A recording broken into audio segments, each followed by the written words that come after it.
एक बार फिर से स्वागत है दोस्तों आपके अपने YouTube channel Siddhartha job point में। आज का टॉपिक प्रीवियस ईयर सीटेट 2021-22 में जो पूछा गया है हिंदी पेडागोजी से। जैसे कि हम पहले भी बता चुके हैं कि हम 3 टॉपिक आपके लिए आसान करने वाले हैं, CDP हो, EVS हो और हिंदी पेडागोजी। और हिंदी पेडागोजी में 15 प्रश्न जो पेडागोजी से पूछते हैं उसका सॉल्व करेंगे हम लोग। चूँकि हिंदी का एक लिमिट सिलेबस होता है, 2 पैसेज देता है और दोनों 5-5 नंबर का 10 और 15 पेडागोजी 25।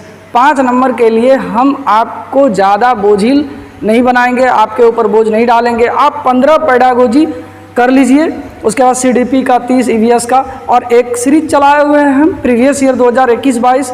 जब तक ख़त्म नहीं होगा तब तक ये कंटिन्यू वीडियो बनते रहेगा। तो आज का टॉपिक जो है ये सीटेट 2022 के लिए भी है जो दिसंबर में होने वाला है, और ये प्रीवियस ईयर 2022 का है जो 11 जनवरी 2022 को पूछा गया हिंदी पेडागोजी है, जिसमें हम लोग 15 में 15 सॉल्व करेंगे ये हिंदी पेडागोजी। तो आइए हम लोग वीडियो को बिना देरी के शुरू करते हैं। पहला प्रश्न है, निम्नलिखित में से कौन सा क्षेत्रीय भाषा को परिभाषित करता है? क्षेत्रीय भाषा जिसको रीजनल लैंग्वेज कहते हैं, कौन सा परिभाषित करता है? तो क्षेत्रीय भाषा हम लोग जानते हैं कि हमारा देश विविधताओं का देश है। यहाँ पर 1600 से अधिक भाषाएं बोली जाती है, और किसी न किसी तरीके से 1600 से अधिक जो भाषाएं बोली जाती थी उसमें मात्र जो है हमारे भारतीय संविधान के 8वीं अनुसूची में 22 भाषाओं का जिक्र है। इसके अलावे सभी भाषाएं जो है वो जो है अनुसूची में शामिल नहीं है। तो क्षेत्रीय भाषा किसको कहेंगे? क्षेत्र में भाषा की वाक विशेषताएँ, देश अथवा राज्य की भाषा, क्षेत्र की भाषा लिपि के साथ, क्षेत्र के लिखित भाषा तथा साहित्य। देखिए, क्षेत्र के लिखित भाषा और साहित्य नहीं होता है, हालांकि साहित्य भी होता है। बहुत ऐसे क्षेत्रीय भाषाएं जिसके अपने साहित्य भी होते हैं, लेकिन बोलचाल में क्या है कि क्षेत्र में भाषा की वाक विशेषताएं, यानी बोलने, वाक मतलब बोलने, तो बोलने की विशेषताएं जो किसी विशेष क्षेत्र में है उस भाषा को हम लोग कहते हैं क्षेत्रीय भाषा। इसका आंसर हो गया ऑप्शन नंबर 1। अगला प्रश्न है, निम्नलिखित में कौन सा संकेत भाषा के संबंध में सत्य है? भाषा के संबंध में, संकेत भाषा के संबंध में, संकेत जिसको सिंबॉलिक लैंग्वेज कहते हैं, संकेत भाषा के संबंध में सत्य क्या है? संकेत भाषा का व्याकरण नहीं है, संकेत भाषा का व्याकरण है। संकेत भाषा भाव भंगिमा का समूह है। संसार भर में केवल एक ही संकेत भाषा का प्रयोग होता है। देखिए, सांकेतिक भाषा क्या होता है कि इसका भी एक व्याकरण होता है। व्याकरण होता है, हम लोग देखते थे पहले ही, आजकल पता नहीं आप लोग देखे कि नहीं, दूरदर्शन पर एक वाक न्यूज़ आता है, वाक समाचार दिया जाता है जो कि अपने इशारों से किया जाता है। तो जो भी इशारा है उसका भी अपना क्या है? व्याकरण है। तो संकेत भाषा का व्याकरण है। तो इसका आंसर हो गया ऑप्शन नंबर 2। अगला प्रश्न है, भाषा सीखना डैश है? भाषा सीखना डैश है? स्वाभाविक तथा अवचेतन, सुविचारित तथा चेतन, स्वाभाविक तथा सुविचारित दोनों है, और जन्मजात तथा अस्वैच्छिक। देखिए, ये स्वैच्छिक रहता तो ये सही होता, बेस्ट ये सही होता, लेकिन चूंकि ये क्या है कि अस्वैच्छिक तर्क कर दिया था, ये गलत है। स्वाभाविक तथा सुविचारित, सुविचारित भी नहीं हो, क्या होगा? स्वाभाविक तथा अवचेतन भी नहीं हो, यानी सुविचारित तथा चेतन। हम सुविचार यानी कोई विचार जो अच्छा विचार है उसके आधार पर हम अपनी चेतना में रखते हुए सीखते हैं, तो वो क्या कहलाता है? भाषा सीखना। तो इसका आंसर हो गया ऑप्शन नंबर 2। अगला प्रश्न है, कक्षा में बहुभाषिकता एक रणनीति के रूप में प्रयुक्त करने के लिए क्या तात्पर्य है?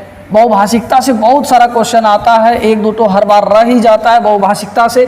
तो बहुभाषिकता किसको कहते हैं? कोई भी व्यक्ति 2 या 2 से अधिक भाषा जानता है तो उसको कहते हैं हम लोग बहुभाषिक। तो उसको हम लोग बहुभाषिक कहते हैं। तो बहुभाषिक एक रणनीति के रूप में प्रयुक्त करने के लिए क्या तात्पर्य है? शिक्षार्थियों की समान भाषा को अंग्रेजी माध्यम की कक्षा में पाठ्यवस्तु के अनुवाद के लिए प्रयोग करना।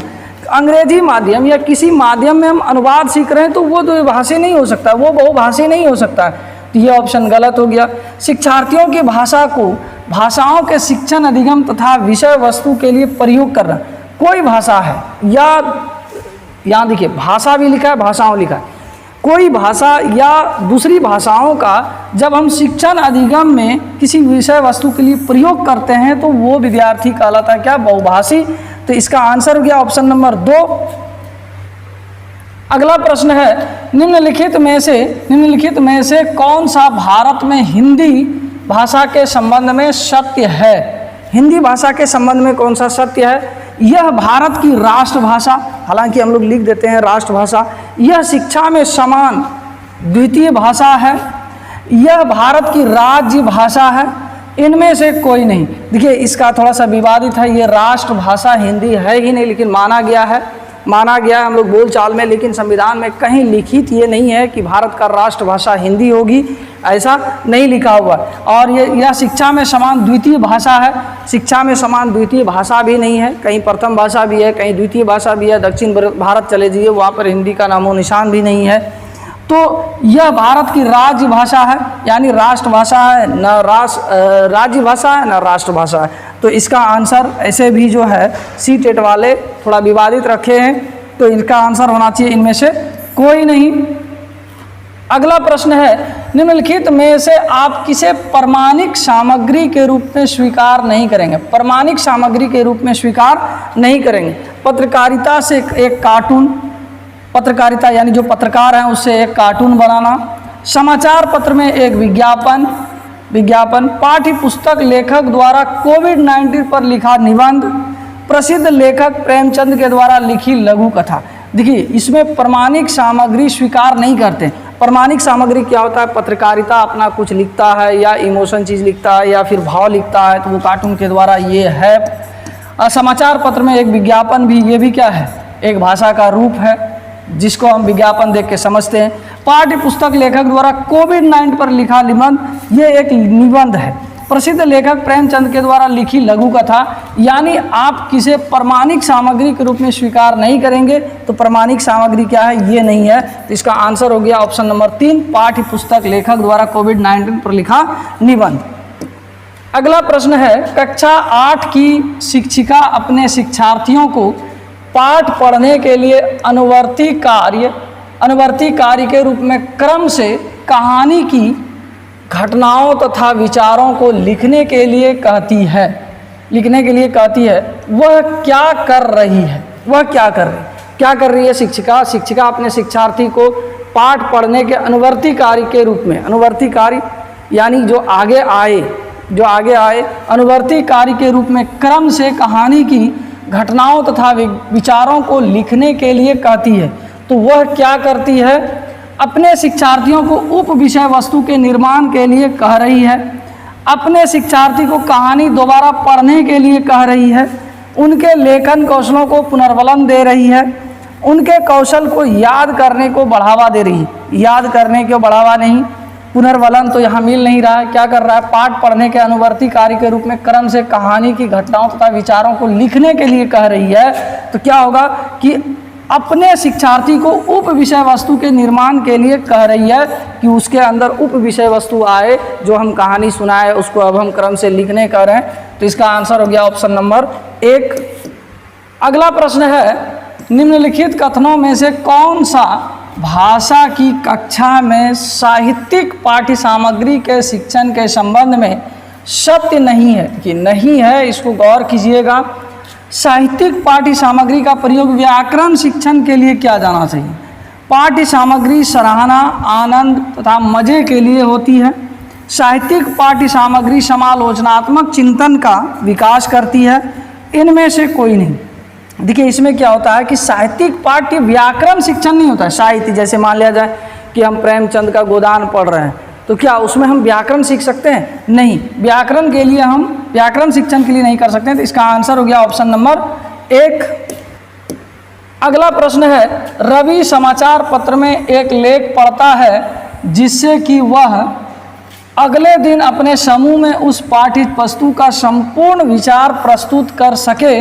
उसके इस पठन को किस रूप में जाना जाता है? नहीं, क्या होता है कि असेंबली होती है स्कूल में, प्रेयर होता है, एक बच्चा क्या करता है पेपर में जो कुछ है उसको पढ़ रहा है और वो पढ़ना इसलिए चाह रहा है कि हम असेंबली में कुछ जाकर एक पाठ में उसका जो है ना विचार प्रस्तुत कर सकें।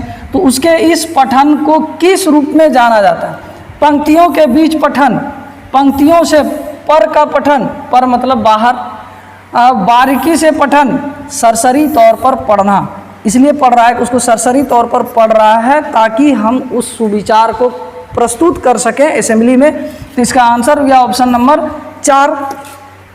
अगला प्रश्न है, पढ़ते समय वह शब्द पहचानती है किंतु स्वयं से उसे प्रयोग करने में समर्थ नहीं है, इस शब्द भंडार को किस रूप में जाना जाता है? इस शब्द भंडार को किस रूप में जाना जाता है? कह रहा है कि शब्द को वो पहचान रही है लेकिन उस शब्द का वो प्रयोग नहीं कर पा रही है। ये क्या है? सक्रिय शब्द भंडार? नहीं। निष्क्रिय शब्द भंडार? ये निष्क्रिय हो सकता है। श्रवण शब्द भंडार, पठन शब्द भंडार, यानी वो क्या है? निष्क्रिय है। हम शब्द को समझ रहे हैं, पहचान रहे हैं लेकिन हम उसका उपयोग नहीं कर पा रहे हैं, तो वो निष्क्रिय शब्द भंडार है। तो इसका आंसर हो गया ऑप्शन नंबर 2। अगला प्रश्न है, आधारभूत अंतर्वैयक्तिक संप्रेषण कौशल। आधारभूत अंतर्वैयक्तिक, देखिए अंतर्वैयक्तिक संप्रेषण क्या होता है, कौशल क्या है? पहले अंतर्वैयक्तिक कौशल समझ लेते हैं हम लोग। देखिए दो चीज़ है, दो वर्ड होता है यहाँ पर, दोनों कन्फ्यूजन नहीं होना है। एक होता है अंतः व्यक्तित्व या व्यक्तिक, और एक होता है अंतर्वैयक्तिक। अंतर्वैयक्तिक दोनों में थोड़ा सा अंतर है। अंतर्वैयक्तिक क्या होता है? अंतर्वैयक्तिक होता है क्या? अपने आप के बारे में कुछ जानना समझना, उसको कहते हैं हम लोग अंतर्वैयक्तिक। और अंतःव्यक्तिक, अंतःव्यक्तिक में क्या होता है कि अपने आप के बारे में जानना समझना कहलाता है अंतःव्यक्तिक। और अंतर्वैयक्तिक जब हम एक दूसरे व्यक्ति के बारे में कुछ जानते हैं समझते हैं तो उसको कहते हैं अंतर्वैयक्तिक। तो अंतर्वैयक्तिक संप्रेषण क्या हुआ कि दूसरे लोगों से हम किस तरह से संप्रेषण करें, किस तरह से हम कम्युनिकेशन करें, किस तरह से अपने भाव विचारों को प्रस्तुत करें, ये कौशल क्या कहलाता है? भाषा का वर्तमान में प्रयोग करते हैं, उच्च स्तरीय चिंतन के लिए भाषा का प्रयोग करते हैं, अमूर्त विचारों तथा संकल्पनाओं को प्रकट करने के लिए भाषा का प्रयोग करते हैं, विषय पर वैज्ञानिक शोध के प्रतिवेदन यानी रिपोर्टिंग के लिए भाषा का प्रयोग करते हैं। ये क्या अंतर्वैयक्तिक संप्रेषण? एकदम आसान है। भाषा का वर्तमान में प्रयोग कर रहे हैं इसलिए हम अंतर्वैयक्तिक संप्रेषण कर पा रहे हैं। हम भाषा का वर्तमान में प्रयोग ना करें तो अंतर्वैयक्तिक संप्रेषण हम नहीं कर पाएंगे। तो इसका आंसर हो गया ऑप्शन नंबर 1। अगला प्रश्न है, कौन सा लेखन उपागम शिक्षार्थियों को लेखन सिखाने के लिए लेखन के विभिन्न स्तरों से गुजरने का अवसर प्रदान करता है? उत्पाद उपागम, प्रक्रिया उपागम, संप्रेषणात्मक उपागम, कोश विषयक उपागम। इसका आंसर होगा प्रक्रिया उपागम। प्रक्रिया में क्या करते हैं, हम कोई चीज़ लेख लिखते हैं, लेख लिखने के लिए लेख के विभिन्न स्तरों से हमको गुजरना पड़ता है। तो ये एक प्रोसेस होता है, एक प्रक्रिया होता है, इसलिए इसका आंसर क्या होगा? प्रक्रिया का उपागम।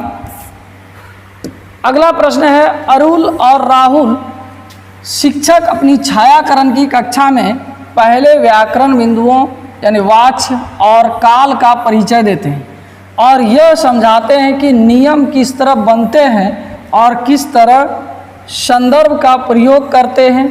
इसके उपरांत वे शिक्षार्थियों को भाषा मदों के अभ्यास के लिए बहुत सारे कार्य देते हैं। व्याकरण सीखने सिखाने की प्रक्रिया कहलाती है। व्याकरण सीखने सिखाने की प्रक्रिया कहलाती है। बच्चा क्या कर रहा है, यानी शिक्षक है, दोनों अरुल और राहुल शिक्षक हैं, ये क्या कर रहे हैं कि वाच्य और काल बताते हैं। फिर उसके बाद जो है ना कैसे नियम बनता है, कैसे नियम का प्रयोग होता है। फिर इसके बाद क्या कर रहा है कि बहुत सारा अभ्यास करवाते हैं। व्याकरण सीखने सिखाने की प्रक्रिया इसका क्या कहलाएगी? विषय ज्ञान, प्रक्रिया ज्ञान, कार्य विधि ज्ञान, घोषणात्मक ज्ञान। देखिए सीटेट, हालांकि इसका आंसर होना चाहिए प्रक्रिया ज्ञान, लेकिन सीटेट आंसर रखा आपका घोषणात्मक ज्ञान। ये घोषणात्मक ज्ञान नहीं होगा, तो इसका आंसर होना चाहिए क्या? Option number 3। अगला प्रश्न है, निम्नलिखित में से कौन सा भाषा सीखने के लिए निवेश आधारित कार्य है? निवेश आधारित कार्य है, यानी निवेश मतलब क्या हुआ? इन्वेस्ट। निवेश मतलब इन्वेस्ट होता है, तो इन्वेस्ट आधारित कार्य क्या है? शिक्षार्थी 5 के समूह में कहानी पढ़ता है। इन्वेस्ट यानी क्या कहें? निवेश यानी एक तरह से कहें कि बच्चों को हम इंगेज कर रहे हैं, बच्चों को जो है ना एक तरह से गतिविधि में शामिल करते हुए उसको बझा देते हैं एक तरह से। तो शिक्षार्थी 5 के समूह में कहानी पढ़ता है। शिक्षार्थी एक कार्यक्रम में अभिनय की जाने वाली लघु नाटिका के लिए संवाद लिखते हैं। संवाद कोई लिखेगा तो अकेला अकेला लिखेगा। शिक्षार्थी जलवायु परिवर्तन के मुद्दों पर भूमिका निर्वाह यानी रोल प्ले में अभिनय करते हैं। शिक्षार्थी सुनी हुई वार्ता के विचारों को समझने के लिए प्रश्न पूछते हैं। इसका आंसर ऑप्शन नंबर 1, शिक्षार्थी 5 के समूह में कहानी पढ़ता है, ताकि ये क्या है, निवेश आधारित कार्य है। आपको बता दें कि जो हिंदी पेडागोजी का वीडियो है आपको डिस्क्रिप्शन लिंक में मिलेगा, 3-4 वीडियो है, उसको देखिएगा। तो जितना भी हिंदी पेडागोजी का वीडियो है या प्रश्न है प्रीवियस ईयर वो आपका सॉल्व हो जाएगा और आने वाले एग्ज़ाम में भी आपको बहुत मदद मिलेगी।